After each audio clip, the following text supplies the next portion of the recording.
Konami Studios. Iron Man issue number 6. The masterclass team of Cantwell and Cafu returns for the best Iron Man book in a long time. Man, I love this book. I say it every time, but there is something so poignant and interesting about what this team has done with the character of Iron Man that it's almost breathtaking just to see what these two are capable of. So, man, I just love thinking about this book. It makes me really happy. I think looking back in a few years, there's a couple books I'm going to be like, I'm so glad I covered this on the channel because I got to say my piece about a book as cool as this. I think this is going to be one of them. I really do. This book was just so fun. So we open up this issue. A lot of crazy stuff is happening. Both Patsy Walker and Tony Stark are kind of shattered in a broken place. Tony literally broke his neck. He can't move. Patsy's losing her mind and she can't control herself. And the two of them are just kind of calling out for each other in this way. And luckily Patsy does find Tony and we get this really nice few pages where there's no dialogue, where Tony's just lying on the ground on the laundromat. He can't get up and Patsy is just dragging his ass out of there, throwing him into a shopping cart, tossing him into a taxi, and bringing them to their secret base. And you're just like, man, that's great. Tony literally cannot move. His neck is broken. If he takes the armor off, he will probably die. And they're like, we need to get a technician here who can help me. We need Halcyon. And this is where we get some stuff that was revealed from the last issue. I thought the D-listers were going to be dead, just something else weighing on the Tony Stark character. But they weren't. They were saved by Gargoyle, who uses his power, and it kind of injures him. He loses a wing. He's being defeated, but all the characters are survived by the force field. Gargoyle collapses onto the ground. You're like, oh shit. And one of the things I'm going to point out here, it's going to come very apparent in the next little bit of the book, is that Ben Reilly, Scarlet Spider, has no time for anybody's shit. He's just like, how did we survive this? What's happening to Gargoyle? All of this is crazy. Why is Tony Stark such a dick? I really like this Ben Reilly. He's just so sick of everything. I love it. So we cut back to the ship that Korvac and his people are going to use to take off. Everyone's getting ready for takeoff. It looks like they're leaving in like 4 minutes, and they're all getting ready. And then in comes Guardsman, another classic Iron Man villain that we have been waiting to see in this. And they see, like, I'm honored to be with you, Korvac. May we rest in peace and have our eternal glory and everything. And as they're doing that, Rhodes breaks through. Rhodey just, breaks off the pipe he was chained to, rips off the stuff, and starts to bolt out of the way. And nobody can really stop him. So Guardsman is like, let me stay. I'll take care of him. He won't come after you. I got this. And Korvac's like, you're gonna miss your ascension. And he's like, that's okay. You just remember me at the ascension. Korvac's gonna give a shit what happens to Guardsman. So I love it. This is a great use of Korvac. I absolutely love this use for Korvac. He's just such a sinister, creepy villain, and it works really well for this aesthetic. I think it's brilliant.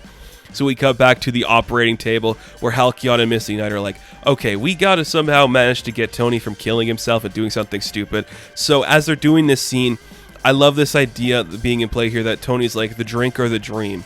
And he's like, which one do I want? The drink can probably make me feel it, or is the dream of the drink what really going to help me get through the situation? And the reason they need that is because Tony is being injected with some steroids and some morphine, and it's probably a bad thing to give an addict, but he's probably going to die if they don't. So they're injecting him with all this stuff, and he's like, this is bad for me. That's a problem for later. I just need to survive. Halcyon's fixing his neck so it's at least a little bit stable and it's not going to, collapse on him or break him. So they do manage to get Tony up and running to the point where he's able to function slightly. And we get a great splash page from Cafu where it's just a close-up of Tony. And he's like, I'm alive. I'm pissed off. I'm done apologizing for my actions. I'm taking out Korvac. That son of a bitch thinks he's a god. Well, he hasn't fought Iron Man because I'm going to kick his ass. And we see that Gargoyle's lying down and he's broken. And this is, again, where that snark comes in from Ben Reilly.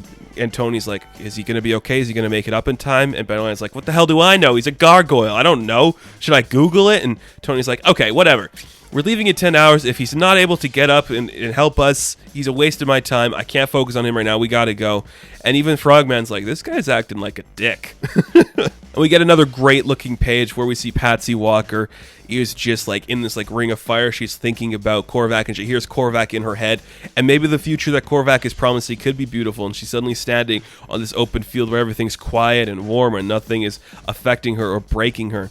and she's kind of at peace, and you're like, that's a really nice moment. But she wakes up, and there's Tony standing in the room, and they're just two people that are just like so broken from the concepts of Korvac. Patsy's actually starting to believe maybe Korvac is right, but Tony's like, shut up, okay? He's not right. He thinks he can create the perfect universe. I could do a better universe than him. Again, Tony's showing the ego. Why is Cantwell so good at showing the egotistical billionaires of the Marvel universe in such a really like emotionally satisfying way? He's just so good at it. Like, his Doctor Doom book had this exact beat where it's like, you think you can do better than me? Of course you can't. I am the best at what there is. I am literally the best at this. You cannot beat me at any of it. And him saying that, like, I can build a better universe, Patsy's like, you're starting to scare me. And we cut back to, like, our D-list team, and everyone's like, we're probably going to die on this mission. It feels like Tony Stark really can't keep shit together. And even, again, Ben Reilly's just like, yeah, well, what? It's either they kill themselves or we go there and maybe stop them from dying. Nothing is really going to work out in this team. And I like it a lot. And in comes James Rhodes in his War Machine armor, and he's like, okay, that's it. There's a new senior officer here. It's me. All of you are done. We're getting this done a different way. And Tony's like, yo, you're not coming on this mission, okay? That's really, you're not doing it, okay? You're not helping me here. And as they're having a little argument, Tony and Rhodes, in comes Guardsman. He's like, haha, I've got you now. And Tony just backhands him, sends him flying across a couple cars. He's like, I don't got time for this shit. We have to stop Korvac. Rhodey, if you're coming, you're piloting the damn ship. Okay, I don't want to do this. And Tony's just like, okay, we're finishing this now. I don't got time for any of this crap. I need this to be over. I need this to be done. But the entire time, you know, Rhodes is like, you can't do this. You're going to get yourself killed. Okay? You're such an idiot, Tony. Why do you have to do this to yourself? And Tony's like, who cares? Okay, we'll upgrade your suit. Just go do the thing. I don't care anymore. I'm just pissed off, full of rage, and I'm done saying sorry for everything. Let's just end this shit. I love this book. What a great, satisfying beat to see from the Tony Stark character. He is just done. He is pissed off. And he is sick of this shit. And I love that we're developing a really cool relationship between him and Patsy. These two people that are being affected by their past and their egos in a certain type of way. And Patsy's really starting to believe maybe Tony can't save everything. I'm liking that a lot. I'm super happy that James Rhodes is going to be in this book now. It looks so great. I love seeing the contrasting similarities between the War Machine and Iron Man suits done in Cafu style, because you get to see the clear difference between the two.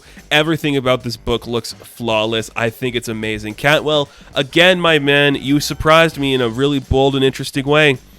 I can't wait to see where you go with this. You clearly understand how to tell a story about the deconstruction of the ego of Tony Stark in a very satisfying and mature way that doesn't pander to the audience and doesn't hold their hand being like, hey, he's a dick. We all know it is. He is a dick. He's an idiot who's going to get himself killed by his actions.